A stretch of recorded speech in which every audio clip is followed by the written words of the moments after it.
तो चलिए बिना किसी देरी के सीधे मुद्दे पर आते हैं।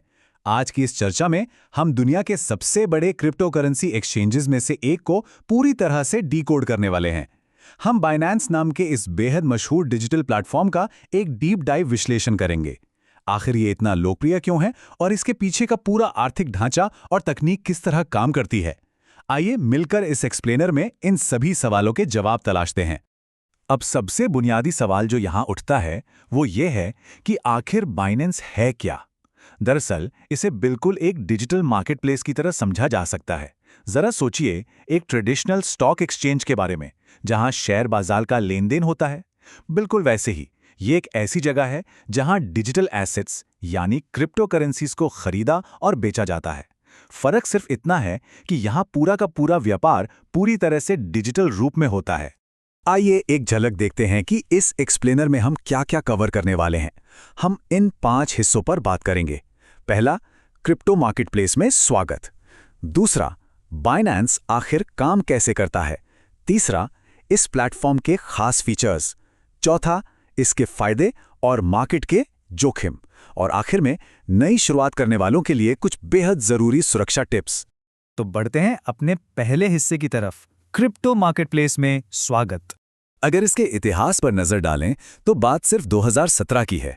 चैंगपेंग ज़ाओ, जिन्हें इस इंडस्ट्री में लोग आमतौर पर सीजी बुलाते हैं, उन्होंने इस प्लेटफॉर्म की शुरुआत की थी और उसके बाद का सफर किसी रॉकेट की रफ्तार से कम नहीं था। सिर्फ कुछ ही सालों के अंदर इसने इतनी तेजी से ग्लोबल ग्रोथ दिखाई कि ये टॉप क्रिप्टो करेंसी एक्सचेंजेस की लिस्ट में शामिल हो गया। आज स्थिति ये है कि ये दुनिया के अनेकों देशों में ऑपरेट कर रहा है और लाखों लोग इसकी सेवाओं का लगातार इस्तेमाल कर रहे हैं। यहाँ एक बहुत ही दिलचस्प तुलना देखी जा सकती है। पुराने तरीके के एक्सचेंजेस में किसी कंपनी के शेयर्स को ट्रेड किया जाता है और सारा लेन देन ट्रेडिशनल फियाट मार्केट्स यानी पेपर वाले आम पैसों पर निर्भर करता है। लेकिन इसके उलट इस नए प्लेटफॉर्म पर लोग हजारों अलग अलग डिजिटल कॉइन्स में ट्रेडिंग करते हैं, जैसे बिटकॉइन, इथीरियम, बाइनेंस का अपना बीएनबी कॉइन और सोलाना। ये एकदम अलग तरह की संपत्ति है जिसका पूरा इकोसिस्टम ही डिजिटल है। अब आते हैं अपने दूसरे हिस्से पर, बाइनेंस आखिर काम कैसे करता है। इस प्लेटफॉर्म पर शुरुआत करने के 4 काफी आसान और लॉजिकल से कदम होते हैं। सबसे पहला स्टेप है प्लेटफॉर्म पर एक अकाउंट बनाना। उसके बाद आता है दूसरा कदम, केवाईसी यानी आइडेंटिटी वेरिफिकेशन की प्रक्रिया पूरी करना, जो कि सुरक्षा नियम के तहत बेहद अनिवार्य है।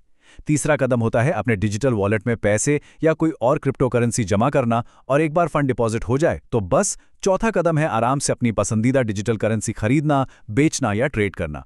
ये 4 आसान स्टेप्स इस दुनिया में आने के पूरे रास्ते को काफी आसान बना देते हैं। चलिए आगे बढ़ते हैं तीसरे हिस्से की तरफ। प्लेटफॉर्म के खास फीचर्स क्या-क्या हैं। सबसे पहले और सबसे कॉमन फीचर की बात करते हैं, जो है स्पॉट ट्रेडिंग। स्पॉट ट्रेडिंग का बड़ा ही सीधा और सरल सा मतलब है मौजूदा मार्केट रेट पर बिना किसी देरी के क्रिप्टो करेंसी को खरीदना या बेचना। अगर इस विषय में कोई नया है तो आमतौर पर यही वो सबसे सीधा तरीका होता है जिसका इस्तेमाल लोग सबसे ज्यादा करते हैं। एक बार कॉइन खरीदा और उसे अपने पास डिजिटल वॉलेट में रख लिया। लेकिन ठीक इसके उलट एक और फीचर भी मौजूद है जिसे फ्यूचर्स ट्रेडिंग कहा जाता है। यहाँ ध्यान देने वाली बात है कि इसमें लेवरेज का इस्तेमाल होता है। इसका मतलब है कि थोड़े से पैसों का इस्तेमाल करके एक काफी बड़ी ट्रेड पोजीशन ली जा सकती है। पर ठहरिए, यहाँ बेहद सतर्क रहने की जरूरत है। ये तरीका बेहद जोखिम भरा होता है।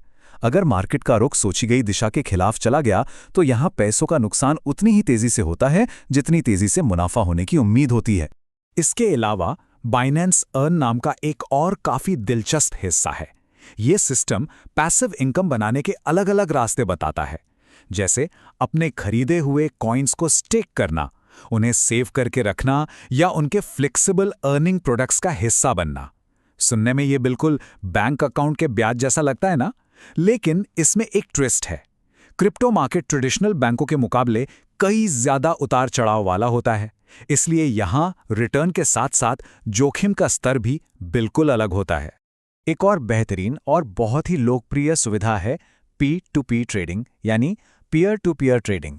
दरअसल इसमें होता ये है कि लेन देन करने के लिए बीच में किसी तीसरे पक्ष या इंटरमीडियरी की जरूरत नहीं होती। लोग सीधे एक दूसरे के साथ जुड़कर क्रिप्टो खरीद और बेच सकते हैं। दुनिया के ऐसे कई देश हैं जहां बैंकिंग नियम काफी सख्त हैं, वहां इस P2P फीचर ने लोगों के बीच जबरदस्त लोकप्रियता हासिल की है।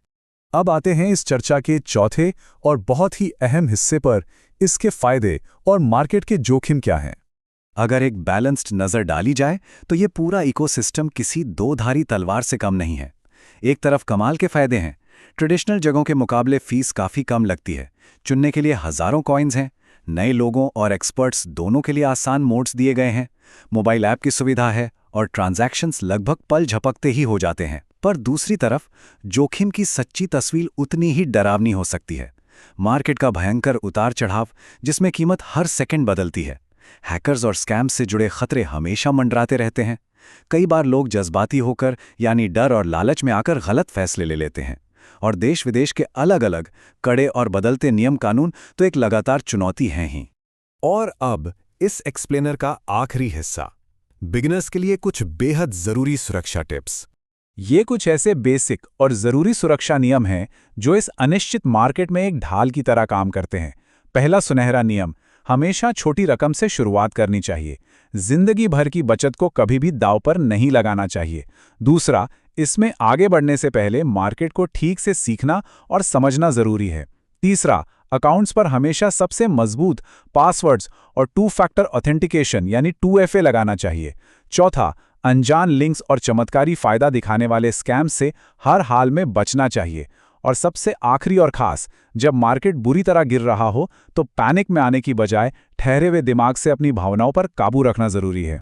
अगर इस पूरे विश्लेषण का एक सबसे बड़ा और सबसे अनिवार्य निचोड़ निकाला जाए तो वो बस यही है, हमेशा अपनी खुद की पूरी और इंडिपेंडेंट रिसर्च जरूर करनी चाहिए। और इस चीज का सख्ती से ध्यान रखा जाए कि केवल और केवल वही पैसा निवेश किया जाए जिसके पूरी तरह से खो जाने पर भी आर्थिक स्थिति पर कोई दुष्प्रभाव न पड़े। रिस्क मैनेजमेंट सबसे अनिवार्य चीज है। तो इसके साथ ही हम आज के इस पूरे एक्सप्लेनर के अंत पर आ गए हैं। हमने टेक्नोलॉजी, उसकी रफ्तार, इस प्लेटफॉर्म की बारीकियां और बेहिसाब जोखिम सभी को बहुत करीब से देखा। पर इन तमाम उतार चढ़ावों, कॉम्प्लिकेटेड तकनीक और सख्त नियमों को ध्यान में रखते हुए एक सबसे बड़ा सवाल हमारे सामने छूट जाता है, क्या सच में क्रिप्टो ही ग्लोबल अर्थव्यवस्था का आने वाला भविष्य है? इस पर विचार जरूर कीजिएगा। इस खास चर्चा में शामिल होने के लिए बहुत बहुत शुक्रिया। ऐसी ही और दिलचस्प जानकारी के साथ आपसे फिर मुलाकात होगी।